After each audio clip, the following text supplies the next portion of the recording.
Hi, and welcome to our presentation, A Needs Assessment for Microfinance in Cambodia. We begin by looking at the context.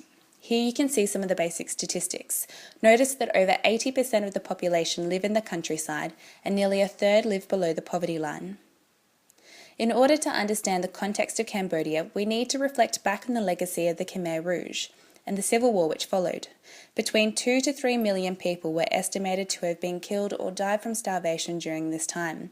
Whole populations were forcefully moved to the countryside, and the loss of infrastructure, institutional capacities, and human capital is still evident today.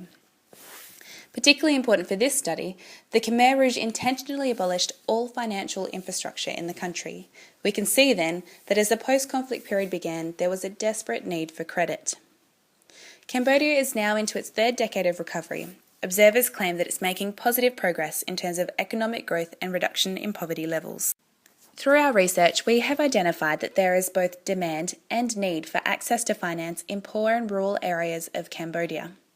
But financial services are concentrated in cities and are dominated by the commercial sector.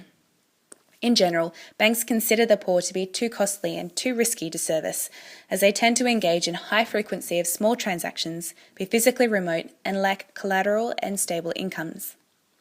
Given the demand for access to finance and the lack of financial services available by banks in the rural areas, an opportunity exists for microfinance sector to meet these needs. Responding to the needs of rural communities, Cambodia's microfinance sector has grown at a rapid pace over the past 2 decades, allowing poor households to access financial services and enabling them to grow income-generating activities. You can see here the rapid growth which has occurred in a little over a decade. While commercial banks are not directly serving the majority of the Cambodian population, several do provide financing to local MFIs, which then on-lend to their clients across the broader population. Accleda originated in 1993 as a UN project to operate in rural villages lending small amounts of US dollars to poor entrepreneurs. By 2003 it became a commercial bank independent of the UN and is now the largest commercial bank and MFI in Cambodia. As a full-service bank for the poor, Accleda demonstrated that lending to poor, low-income entrepreneurs was actually a profitable business strategy. In 2012, Accleda reported a net profit of $65 million US.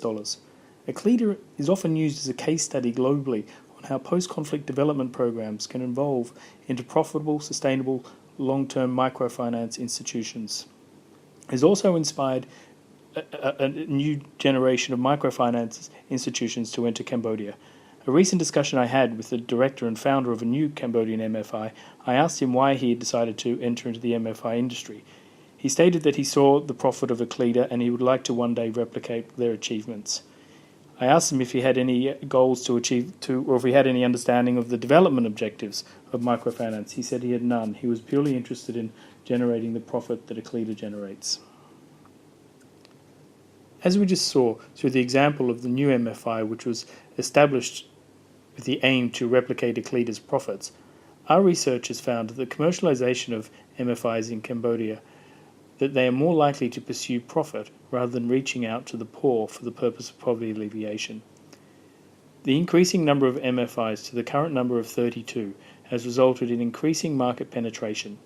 However, the increasing competition amongst MFIs has led to cross-lending, multiple borrowing, and the over-indebtedness of borrowers. Over-indebtedness has become one of the most serious risks for Cambodian microfinance and impacts all stakeholders. Borrowers who are unable to pay their loans risk losing their assets, even their livelihoods, and potentially worsening their living conditions. A recent survey of microfinance borrowers in Cambodia found that only 56% of borrowers could be defined as solvent, and 12% were at risk, and 22% were technically insolvent. Mysteriously, however, MFIs in Cambodia continue to report repayment rates in excess of 97%. The most common coping strategy used by microfinance borrowers was that 48% reduced the quality of the food they ate, whilst 44% reduced the quantity of the food they ate in order to meet their repayments to their MFIs. The commercial incentives take priority over the welfare of their clients among commercial MFIs in Cambodia. In order to effectively meet the needs of their clients, Cambodia's most vulnerable, the commercial model must change. Therefore, we conclude that the primary need in Cambodia is for an increase in non-commercial and non-profit driven financial services which serve the poor.